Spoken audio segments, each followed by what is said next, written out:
eram não necessariamente KPIs, mas eles eram PIs, pelo menos, né? Que eram performance indicador, eles eram indicators, eles eram taxas. Por quê? Eu estou relacionando duas métricas. No CTR, eu estou relacionando impressões e cliques. No custo por aquisição, eu estou relacionando custo e aquisições. Tá? Outra coisa bacana, se você puder, aplique medidas financeiras para isso. Por quê? Porque o seu trabalho ele pode ter um valor reconhecido, mas se esse valor vier expresso em reais, o seu diretor ou quem quer que esteja, né, mantendo a sua campanha no ar aí vai prestar muito mais atenção. Tá?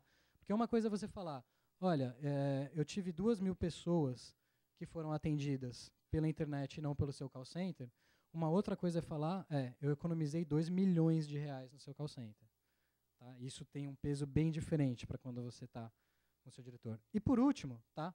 Teste, simule e discuta. Tá? Não é assim, definir os KPIs, vão ser esse, acabou, não se fala mais nisso. Não. Muitas vezes você começa a olhar algum KPI específico e depois você vai vendo, puxa, eu acho que não é bem por aí. Então, não tenha medo também de olhar outras métricas, de testar. É um pouco, eventualmente, no começo, aquele KPI pode não estar refletindo tão bem o que você quer e você acha outro que é melhor. Então, vale um pouquinho de teste. Tá? Frase de Twitter. Bom, a ideia é, a cada dica que eu for dando, tem uma galera que curte assistir palestra tweetando. Eu adoro fazer isso. Mas o que tweetam geralmente? Pô, é aquela parte mais legal, aquela frase de efeito, né? Aquela fala, nossa, isso é útil. Então, eu facilitei para vocês. Eu vou colocar eles aqui, vocês só copiam. Olha que moleza, tá? Então, a primeira frase de Twitter aí, defina os KPIs, cara. CTR, CPC, visitas, eles não são exatamente bons indicadores de sucesso de campanha, tá? Uma campanha que trouxe muita visita, a não ser que o seu objetivo seja gerar awareness, ela não vai ser algo muito bom, tá bom? Beleza, então. Segunda dica. Então, a gente vai ter que prestar atenção nas métricas de receita, nas métricas que fazem sentido para o meu negócio. Mais do que isso, tá? Eu vou ter que calcular as minhas métricas de receita. Quais são elas e como assim? Vamos lá. Por exemplo, uma métrica de receita minha pode ser o meu CPA. Como que eu calculo se o meu CPA é bom? Vamos supor, o meu produto... sendo que a aquisição aqui, vamos supor, vai ser a compra de um produto, tá? Então, se o produto que eu tenho custa, para mim, R$1.000, eu vendo ele no site a 2.000, e eu preciso investir, sei lá, R$3.000 para uma compra de produto, né, esse CPA está ruim. Então, se eu já sei, esse produto custa R$1.000 para mim, um CPA de 1.000, em média, vai estar bom. Então, só de você já dar um cheiro, tá? Às vezes você...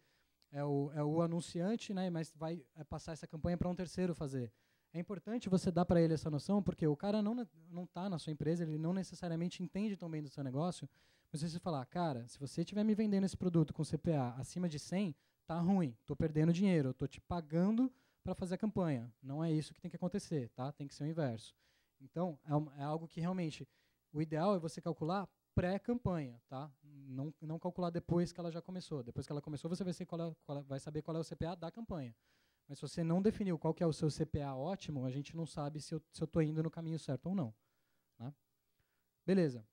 O segundo, a margem dos meus produtos. Tá? Se a gente for começar a pensar em e-commerce multi-product, eu tenho diversos produtos à venda e cada um deles tem uma margem diferente. Então, assim, para produtos que têm margem muito baixa e um valor muito baixo, eventualmente é difícil vender eles anunciando numa campanha direta de link patrocinado. Talvez faça mais sentido eu trazer o usuário para o meu site fazendo uma campanha ou melhorando o SEO institucional e ele acaba comprando aquele produto, ou eu anuncio aquele produto internamente no site bastante, que não tem custo para mim, e eu consigo vender. Mas, eventualmente, você vender diretamente com links patrocinados produtos que têm uma margem muito baixa, pode ser um negócio mais complicado, mais difícil. Tá? O ROI, então, do mesmo jeito, né? O retorno sobre investimento. A gente pensou lá, ROI 2, pô, isso parece ser muito bom, porque eu estou multiplicando em 2 vezes o meu investimento. Mas vamos pensar lá, de novo, fazer toda a continha. Então, vamos supor, eu investi R$100, né? E vendi no meu site 200, ou seja, eu tenho um ROI de 2. Só que o custo do produto que eu vendi, total para mim, é de 160. Ou seja, sobrou para mim 40, né, que não está pagando, a conta não está fechando. Então, esse ROI, dependendo do produto que eu estou vendendo, eu preciso de ROI 10, eu preciso de ROI 15. Então a gente precisa saber qual que é o ROI necessário, tá, para minha campanha, porque não é porque a campanha tem ROI acima de 1 que ela tá boa, tá? Às vezes pode ser que não. A única coisa é que ela tá assim, male se pagando, né? Você sabe que assim, a grana que você está investindo, você está conseguindo vender, mas se o seu custo com esse produto for muito alto, esse ROI está ruim. Você vai precisar de um ROI mais alto. É mais ou menos a mesma coisa que o CPA, tá? Então eu preciso calcular primeiro quanto que isso vale para mim, para depois conseguir saber se esse ROI está sendo bom ou não. Porque parece, né, quando a gente fala ROI 2, que eu estou multiplicando meu dinheiro por 2, mas não é exatamente isso que acontece. Por último, o saving. Então, no caso do cara que faz o atendimento, né, no site online, você precisa saber, talvez, o saving pode ser quanto que eu estou economizando de não gastar no call center. Então, talvez um saving bom seja a gente considerar quanto que é o custo de atendimento no call center. Sei lá, se o custo por atendimento é de R$5, eu posso colocar que eu tive um saving, ou seja, eu deixei de atender o cara no call center. Então, toda vez que eu atender o cara online, eu tenho um saving de R$5. Tá? Então, sempre que a gente colocar essas métricas de receita, fica muito mais fácil mostrar que a minha campanha está tendo resultado. Por quê? Porque para você fazer a campanha, né, como é que o Google cobra? É em dinheiro. Então, se a gente mostrar o retorno dela em dinheiro, a moeda de troca fica a mesma. Né? É mais difícil você falar, eu investi R$1.000 e eu tive 500 atendimentos. É muito melhor você falar, investi R$1.000 e tive um retorno de R$2.000. Você está falando na mesma moeda, fica mais fácil. Tá?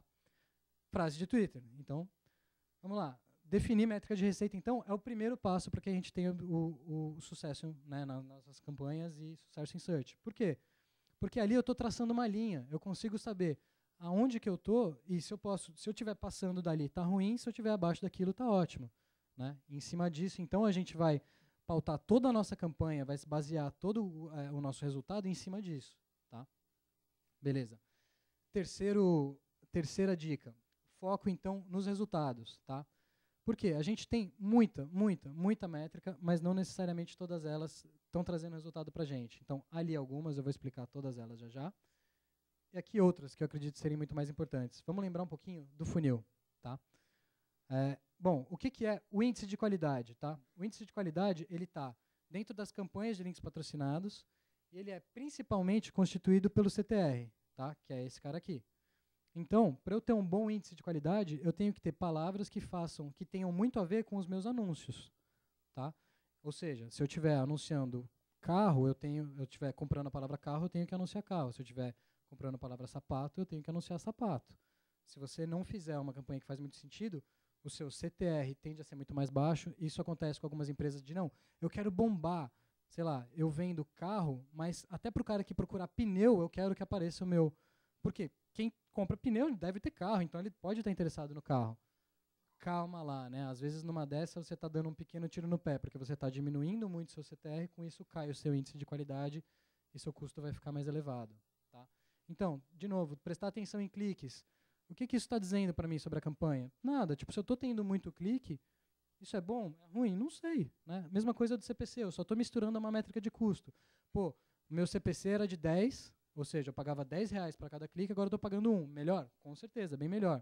Mas se eu não sei nada de aquisição, se do jeito que estava a campanha antes, com CPC 10, você estava com CPA de R$1, ou seja, o custo por aquisição. Não, se a CPC é 10, sei lá, CPA é de 15.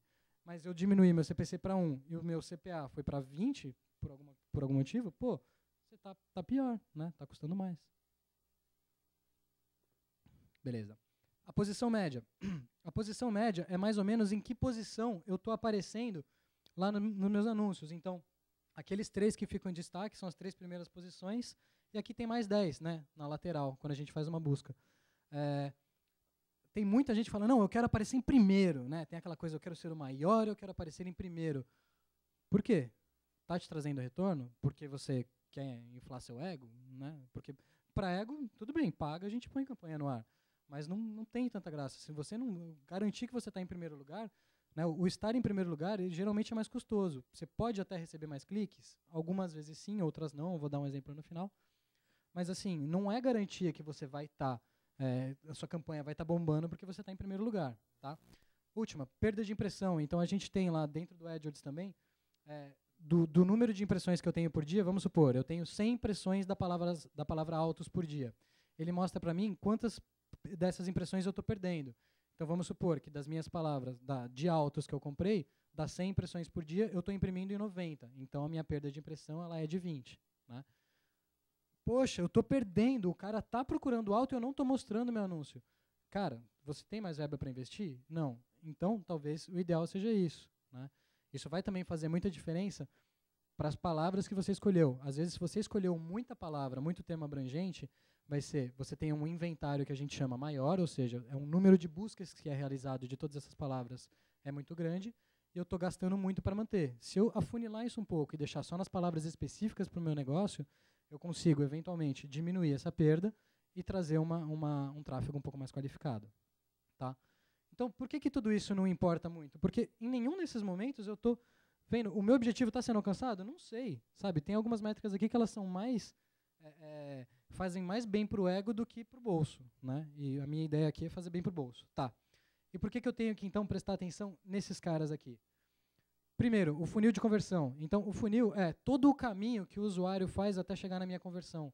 Poxa, aí sim, eu tenho um formulário que é extenso, de 8 páginas, onde chega lá, eu até pergunto qual que é o endereço comercial do cara. Mas assim, ele está fazendo uma compra para ele, para entregar na residência. Por que eu quero saber o endereço comercial? Sabe? Então, às vezes tem muito dado que a gente está colocando num campo, né? Muito campo que a gente está colocando que isso vai dando trabalho para o usuário, ele cansa, ele vai embora, né? Como eu disse, cada vez mais com a internet a gente está vivendo um momento de imediatismo, eu quero comprar agora, eu quero que entregue de preferência amanhã. Então, se a gente ficar colocando diversos campos para o cara preencher e não estiver prestando atenção nisso, tá, não vai adiantar muito. Só eu não lembro se eu expliquei isso, mas todas essas métricas aqui estão nessa parte aqui que estão dentro do Web Analytics. Tá? Beleza. Conversão por dia. Então, por que eu falei? A aquisição a gente muitas vezes chama de conversão também. Tá? É interessante eu saber por dia como é que funciona. Então, a minha campanha, ela bomba mais de segunda-feira e terça, quarta e quinta vai ficando mais fraco, na sexta quase ninguém já presta atenção, final de semana esquece. Por que eu vou ficar tentando forçar o cara ou fazer uma campanha que seja forte de final de semana se o meu dia de conversão que bomba é a segunda-feira? Né? Então, é importante você entender um pouco da sazonalidade do seu produto para você direcionar a sua campanha nesse sentido. Tá? Visitas qualificadas que eu estou gerando. Então, me adianta trazer só visita? Não, mas se essa visita está, o que a gente chama de qualificada é quando ela faz alguma coisa. Então, se ela está navegando por muita página, ela já está exibindo bastante publicidade, no caso da publicidade. Então, pode ser interessante eu saber quantas visitas qualificadas eu estou trazendo. Né? Bounce rate, métrica importante. Quem entra direto no site só vê uma página e cai fora. Tá? O bounce rate ele é muito importante da gente olhar, porque ele pode indicar uma campanha onde eu estou, por exemplo, vendendo um produto a R$100, só que eu acabei mudando ele no site, ou esqueci de considerar algum detalhe, e dentro do site ele está por 150. Então isso pode dar, além de ser até punível, passível de punição pelo Google, a gente ainda vai ter um problema de bounce rate, ou seja, o cara está esperando pagar 100, chega lá, está 150, ele vai embora. Né? Então quando a gente vê um bounce rate muito alto, vindo de campanha, a gente vai sempre fazer uma análise da página onde o usuário está chegando. Por quê? Em cima disso eu consigo entender se é a minha comunicação que está errada, enfim, e consigo ajustar isso. Tá? A taxa de conversão, né? Esse cara aqui. Essa taxa a gente quer olhar, não só para ela, mas eu quero olhar também variação dela por dia para observar sazonalidades. Eu quero dar uma olhada, né, na minha conversão também, ó, por exemplo, por cidade. Tá? Isso aqui é muito importante. Tá? Todas essas métricas a gente consegue segmentar de diversas maneiras. Por que vale a pena olhar ela por hora e por cidade? Tá? Por exemplo, por hora, mais ou menos na mesma ideia da conversão por dia. Eu entendo de sazonalidade. Se o meu usuário ele gosta de comprar no meu site ou fazer qualquer que seja o objetivo dele na hora do almoço e durante o resto do dia ele não presta tanta atenção, eu consigo configurar a minha campanha de busca para aparecer mais na hora do almoço. Tá? Na conversão, então, por cidade, por que ela é muito importante? A convenção por cidade. Porque a gente consegue... o Brasil ele é muito grande, então a gente tem diversas línguas aí sendo faladas. O cara que está lá no Nordeste não fala igual o cara que está no Sul. Então é muito importante eu entender como é que é essa conversão por cidade, porque muitas vezes a gente não está conseguindo vender porque a gente está usando a palavra errada. Tá? Tem um caso nosso aí, a gente não lembra porque a gente queria anunciar lanchonete lá no Sul e não estava bombando a campanha. A gente tentou fazer um anúncio mais específico, colocou um bar, alguma coisa. Não está rolando. Por quê? Porque lá eles não falam, eles falam lancheria. Não adianta anunciar lanchonete, que você não vai. tá? Então, é importante prestar atenção nisso. Além disso, por onde o usuário está entrando, em que página que ele está saindo, tá? É importante entender. E por último, multi-channel funnels. O que é isso, tá? O multi-channel funnels é algo que tem lá dentro do Google Analytics que ele mostra para cada conversão, enfim, para o seu site todo, quais são as mídias que trouxeram o usuário. Então, por quê? Porque a gente geralmente só atribui a conversão para a campanha de busca quando essa campanha, o último clique veio por essa campanha. Só que muitas vezes o cara conhece o seu site para essa campanha e vai converter 3 vezes, sei lá, 3 semanas depois, e ele entrou por acesso direto. Então, assim, é importante a gente ver os multi-channel funnels porque a gente vai saber o que eu estou fazendo na minha campanha aí que está, na verdade, em que momento o cara está entrando, né, a minha campanha de links patrocinados, ela está ajudando o cara só no momento da venda ou no momento em que ele está procurando o produto, eu também já estou trazendo ele para o meu site, tá? Então, com isso a gente consegue relacionar se a nossa campanha está trazendo aí se ela está trazendo o cara só no momento da compra ou em outros momentos, e em cima disso eu consigo avaliar um pouco melhor, tá? Mais uma frase de Twitter, então, analise o pós-clique, tá? A gente consegue aumentar a taxa de conversão fazendo mudanças na campanha, a gente consegue saber o real valor da campanha se a gente olhar multi-channel funnels, tá? Então isso é bem importante. Beleza. Quarta dica. Integre PPC. PPC também é pay-per-click, tá? É mais um jeito que a gente chama links patrocinados. E o SEO. Como assim, tá?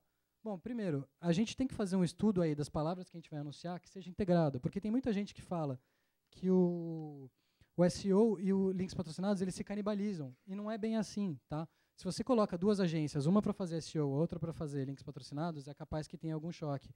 Mas isso sempre tem que estar, você tem que sempre ser o árbitro dessa partida e colocar, então, a gente, olha, para links patrocinados, a gente geralmente direciona para itens mais genéricos, né? Ou seja, para palavras, sei lá, pensando no meu cliente, na Oi. Quando eu estou pensando em links patrocinados, eu falo, olha, tenta ir mais para links patrocinados para usar palavras de banda larga, TV por assinatura. Por quê? Oi Velox e Oi TV, a galera já sabe que é sua, então, e você já vai aparecer no institucional e eles vêm direto para SEO. Então, você conseguindo entender isso, você faz com que uma campanha de search não canibalize o seu SEO, e com isso você tem mais resultado. Tá? Então, vê também quais páginas você quer trabalhar. O SEO bem, se você já estiver trazendo um volume muito tráfego de grande para uma página de SEO, talvez não seja tão importante você levar tráfego de link patrocinado para lá.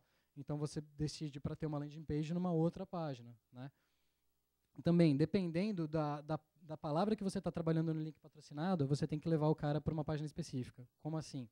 Se o cara procurou automóvel, talvez, e você tem, acho que automóvel não é um exemplo muito bom. Se o cara procurou notebook, é legal você levar ele para o seu site na área onde tem todas as marcas de notebook. Se ele procurou notebook HP, já é mais interessante você fazer um filtro e mostrar para ele a página só de notebooks da HP. Se ele procurou notebook HP, sei lá das quantas, Intel Core tal, já manda ele para a página, mostra um anúncio com preço e manda ele para a página só para fechar a compra. Por quê? Senão você está perdendo tempo, ele já sabe o que ele quer. Tá? Então, faça uma estratégia única, tá? Integrando SEO e links patrocinados, que assim eles não se canibalizam e vão ter um resultado melhor. Tá? Pensando, então, sempre no resultado macro e se pautando por aquelas métricas e pelos KPIs das dicas anteriores, tá? E com isso você gera mais economia aí e, lógico, uma performance melhor de campanha e mais receita. Frase do Twitter, então, pay-per-click ou links patrocinados não concorrem com SEO, tá? Ou pelo menos não deveriam. Integre essas estratégias que você vai multiplicar esses resultados e não deixar os dois se degladiando. Tá? Quinta, estratégia de cross-mídia. Quem lembra dessa mina? Luísa, que foi para o Canadá. Então, como é que começou essa história? Né? Foi, então, o pai dela que fez aquela propaganda na TV, nos cafundós do Nordeste, né, que viralizou no social e, por último, teve um puta impacto em search. Tá? Então, isso aqui são todas as buscas do Google por Luísa Canadá entre dezembro e fevereiro. Olha o pulo que deu. Né? Então, o que é isso? Tá? O que eu estou querendo dizer, no final das contas? É que todas as mídias se conversam. Então, se você está fazendo uma campanha offline, eventualmente, os termos que você está usando, ou se você coloca uma musiquinha, aquela musiquinha pode ficar gravada. Então, use palavras-chave onde você vai, que o cara pode estar te procurando pela sua musiquinha. Porque, nem que seja, você pegou ele pela musiquinha, e ele está querendo só mostrar a musiquinha para alguém, ou seja, ele está querendo expandir a sua campanha, quando ele buscar a musiquinha, mostra para ele onde está esse vídeo e já ponha lá uma facilidade para ele compartilhar com um amigo. Você está expandindo mais a sua campanha de graça, está se usando do trabalho dele, né? Então, está tudo integrado. Então, a gente tem que lembrar, tá? Então, se eu vou fazer alguma campanha na TV, é interessante que a minha página do Facebook converse com ela também, tá? Isso vai ser buscado. Vamos se aproveitar disso, tanto em SEO como em link patrocinado, tá? Então, frase de Twitter. Essas mídias se conversam, tá? Então, a campanha digital, ela tem que estar integrada, você tem que estar alinhada em outras mídias, tá? Não adianta você fazer uma campanha muito de varejo e chega no seu site, você está com uma comunicação totalmente diferente. Isso gera discrepância, o usuário vê que tem alguma coisa errada e acha estranho, tá? E outra, aproveite essas oportunidades que são criadas com mídias offline, tá? Beleza. 6, analise o mercado. Bom, dando uma olhadinha aqui, numa revelação de fotos, tá? Era aqui que eu ia falar a parte de posicionamento, se ela é importante ou não. Olha aqui. Então, a gente tem Livraria Saraiva, com 39 centavos a foto, Revelação Digital Wall, 39, Oi Fotos, a 28 centavos. Vocês acham mesmo que é a primeira posição? Para um cara que só tem interesse em revelar foto, digital e tal, né? Não tem grande diferença entre esses players, né? Pelo menos até onde eu vejo. O Wall é uma marca conhecida, a Saraiva também, Oi também. Então, acho que não vai ter, para revelação de foto, que é algo que tem um custo baixo, isso não vai ter grande diferenciação, né, para o usuário que vai comprar, sendo que aqui eu estou com um preço muito inferior. Será mesmo que ele que eu tenho que estar em primeiro? Acho que não, né? Então, provavelmente... E mais do que isso, tá? Mesmo que esse cara esteja em primeiro, esteja pegando mais cliques, né, ele está pagando mais caro para estar aqui e está conseguindo atrair mais cliques, mas será que o retorno dele está tão bom quanto o meu? Porque o que adianta você gastar mais para estar aqui e jogar justo o seu lucro fora, né? Então, você está penalizando a sua campanha por uma questão de ficar mais alto só por ficar. Não tem muito porquê, tá? Então, a primeira posição não necessariamente vai trazer mais cliques. Mais do que isso, tá? Se use dessas ferramentas, tá? O Google Insights, tá? Ferramenta gratuita que te mostra o trending de busca para qualquer palavra, tá? Você pode segmentar país e tal, super legal. Essas aqui já são pagas, tá? Um pouquinho mais difícil de usar, mas enfim. O Nielsen e a Comscore mostra para diversos sites aí como é que está sendo a visitação e da onde que estão vindo, né, essa visitação. Então, com isso eu consigo saber para os meus concorrentes principais como é que está sendo a estratégia deles, quanto que eles devem estar investindo em search, SEO, enfim, dá para ter uns cheiros. E o Experian Hitwise é muito legal, ele serve muito bem para search, que é assim, a gente pode até fazer uma pesquisa por revelação para fotos, e eu vejo assim, de todo mundo que busca revelação para fotos, quantos estão indo para o meu site, quantos estão indo para o site dos concorrentes, né? E eu consigo saber também, depois do meu site, que site que foi visitado, ele está indo para o site do concorrente ou não? Então, a gente vai ter aí muita informação sobre como está os nossos concorrentes e com isso a gente consegue traçar melhor nossas estratégias também, tá? Ainda que nada adianta eu saber o que meu concorrente está fazendo se eu não tiver foco no meu objetivo primariamente, tá? Isso é importante sim, ver o que o outro está fazendo, porque ele te dá ideias. Mas tudo você tem que trazer para a sua realidade e testar. Pode ser que não funcione, funciona para o outro cara por algum motivo. E, enfim, você tem que traçar a sua estratégia, ela tem que funcionar para você. Beleza, frase de Twitter, última. Analisar as tendências de mercado e concorrentes, então, é imprescindível para se obter sucesso, tá? Agora, então, uma parte engraçadinha, eu vou pegar alguns mitos, então, de campanha, depois de tudo isso que a gente conversou, porque né, nesse bate-papo de gente que faz link patrocinado e tal, você acaba escutando um monte de coisa e tem umas coisas que eu acho barbaridade. Eu vou me justificar um pouco mais do porque eu não gosto de CTR aqui. Então, vamos lá. Pô, minha campanha teve CTR de 40%. Deixa eu te fazer, vamos lembrar do funil. Então, onde que está o CTR? Ali, tá? Então, é a taxa de cliques sobre impressões. Lembra dela, né? Atratividade. Então, tem a ver com as campanhas, com as palavras que eu comprei e com os meus anúncios. Beleza. Vamos fazer umas perguntas a mais. Tá, mas que palavra você comprou? Não, só institucional. Toda a galera que já vinha pelo SEO. Tá, me conta mais. E como que é nos seus anúncios? Não, todos institucionais também. Quase igual do SEO, só que aparecia mais em cima. Então eles clicaram. Ah, bacana. Qual foi ROI? ROI? Tá, e dada a sua margem que você tem, tá, o resultado foi bom? Margem? Tá, beleza, quebrei. Outra. Pô, a gente conseguiu 5.000 visitas por dia. Vamos lembrar lá no funil. Onde é que está isso? Visitas, está aqui. Beleza. Então, opa, bem.